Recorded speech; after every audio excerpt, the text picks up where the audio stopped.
Bonjour à tous, toujours à la Soptom à Carnoul, et je suis en compagnie de Marc Chélan, qui est un grand ami et qui s'occupe des tortues depuis extrêmement longtemps et que je connais depuis aussi presque une quarantaine d'années. Marc, est-ce que tu pourrais te présenter ? Oui, donc moi je suis un naturaliste passionné depuis tout petit. Et ensuite, j'ai occupé des emplois dans un musée d'histoire naturelle, puisque c'était ma vocation en fait de m'occuper de musée d'histoire naturelle.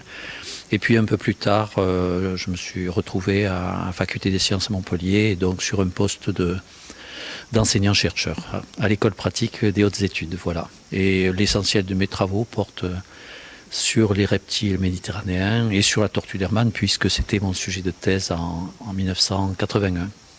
Oui. Je crois que la première fois où j'ai entendu une de tes communications, parce que parce que tu nous avais au niveau des symposiums européens plutôt envoyé des posters, mais au niveau communication, c'était une réunion que nous avions organisée à l'ENS à Paris. Et pour la première fois, tu nous avais parlé un petit peu des problèmes des tortues du Var en cas d'incendie, avec les problèmes des incendies, et en particulier si cela touchait les cistudes, les tortues d'eau douce.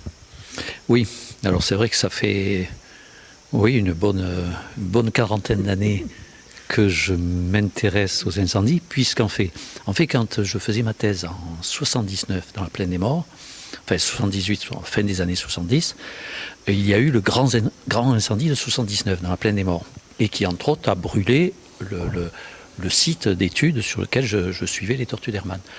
Donc ça a été ma première, confrontation avec l'incendie, qui était particulièrement violent, etc. Et à partir de là, donc, j'ai démarré des suivis de cistudes dans des petits ruisseaux des morts. Et donc maintenant, ça fait près de 40 ans et trois incendies, puisque sur les cistudes du ruisseau là, que je suis, près de Sainte-Maxime, il y a eu un incendie en 82, 90, 2003. Donc c'est une population qui a subi déjà 3 incendies, un incendie tous les 10 ans à peu près. Et des mortalités, puisque hier soir, quand on est arrivé, les vétérinaires du centre qui s'occupent de récupérer un certain nombre de tortues d'Hermann, parce qu'en fait, ils les ont lâchées un peu trop tôt et elles sont dans un état elles savent plus où elles en sont, elles ont plus grand chose à manger, donc ils sont obligés de leur redonner un peu de quoi fonctionner.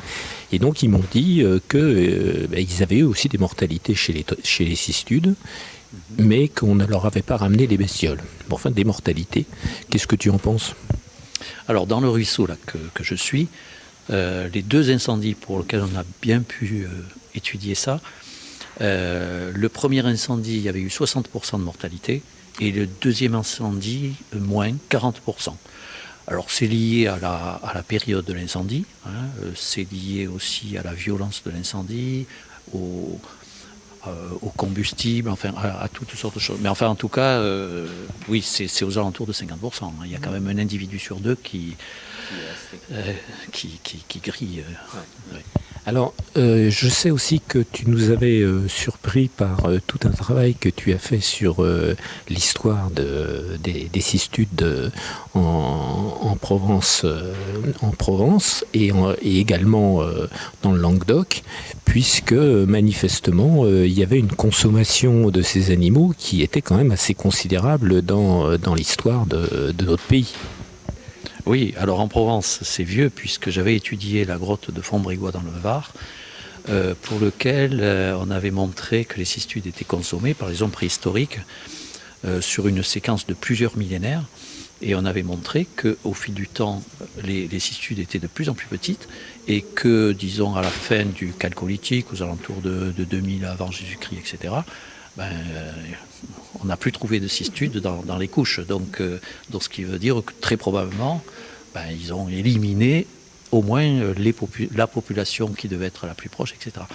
Et après, dans les périodes plus récentes, disons dans les années 70, je me souviens que les pêcheurs en Camargue, dans le secteur des Saintes-Maries d'ailleurs, m'avait dit qu'il remontait des filets pleins de cistudes et des cistudes mortes.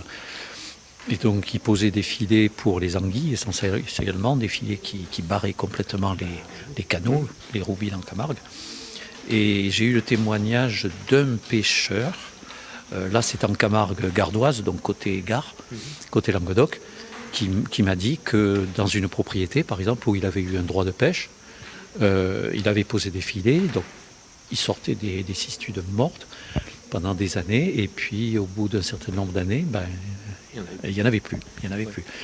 Donc la pêche, alors c'était de la pêche artisanale, mais alors c'est une pêche qui a quasiment disparu aujourd'hui, fort heureusement. Mais c'est une pêche qui a été durable, qui a duré longtemps et donc qui explique la disparition des cistudes sur certains lieux.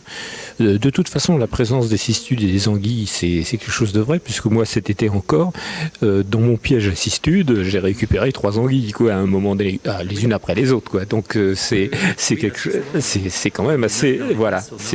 On a aussi des anguilles.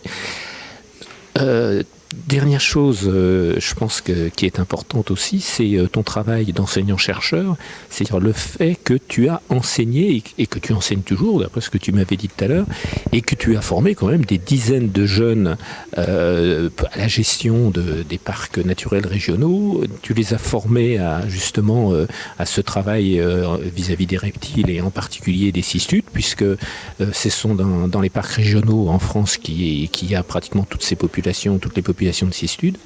Et donc, qu'est-ce que tu peux me dire sur ce travail de formateur que tu as eu vis-à-vis des jeunes qui aujourd'hui sont en train de parler aux journées techniques? Oui, tout à fait. Alors c'est vrai qu'en fait, c'est peut-être le fait que je suis passé par le musée d'histoire naturelle et que j'ai pas été tout de suite, je dirais, enseignant. J'ai toujours été préoccupé quand même par la recherche appliquée, par le fait que les recherches aboutissent, servent à quelque chose, et à la protection de la nature. Donc ce qui fait que très très tôt, l'atelier technique des espaces naturels, qui est basé à Montpellier, qui assurait la formation de tous les agents des parcs, des réserves, etc., m'avait demandé d'intervenir. Et donc c'était des sessions sur une semaine. Et donc j'ai vu passer effectivement à peu près tous les acteurs actuels qui sont dans les espaces naturels, et puis beaucoup d'étudiants, beaucoup de jeunes et de moins jeunes, parce qu'à l'école pratique de hautes études, la spécificité aussi de l'école pratique, c'est qu'on assurait aussi, on assure toujours, de la formation continue. Donc ce qui fait que dans mes enseignements, j'avais toujours un public mixte, de jeunes, on va dire master, de l'université, mais associés avec des professionnels de parcs, de réserves, etc. Et ce mélange de public entre professionnels d'un certain âgé, certains qui avaient 20-30 ans, c'est un public vraiment très intéressant. Oui, puis je pense que maintenant que tu es retraité, que ça arrive à plein de gens maintenant, je pense que tu n'as pas du tout l'intention d'abandonner un petit peu tout le travail qui a été fait pendant des années, et que tu poursuis d'une façon ou d'une autre tes recherches et la formation éventuelle de jeunes et de moins jeunes. Oui, d'abord je suis sollicité, donc j'ai régulièrement des courriers de jeunes qui voudraient démarrer des choses sur les tortues, essentiellement sur les tortues. Et de toute façon, oui, j'ai pas l'intention de m'arrêter. Et je pense que je continuerai. On est tous comme ça. L'énergie sera là. L'énergie sera là. Marc, je te remercie. Et bonne continuité, bonne journée technique. Nous, on espère ainsi pouvoir populariser et faire connaître un petit peu à tout le monde que la conservation, c'est aussi une part de responsabilité qu'on a vis-à-vis effectivement des autres comment dire, des naturalistes bien sûr, mais aussi évidemment de toute la population, de tous ceux qui sur Terre veulent conserver, veulent protéger des choses importantes pour notre avenir. Voilà, Vaste programme. vaste programme. Allez, bon, ben, à bientôt et merci.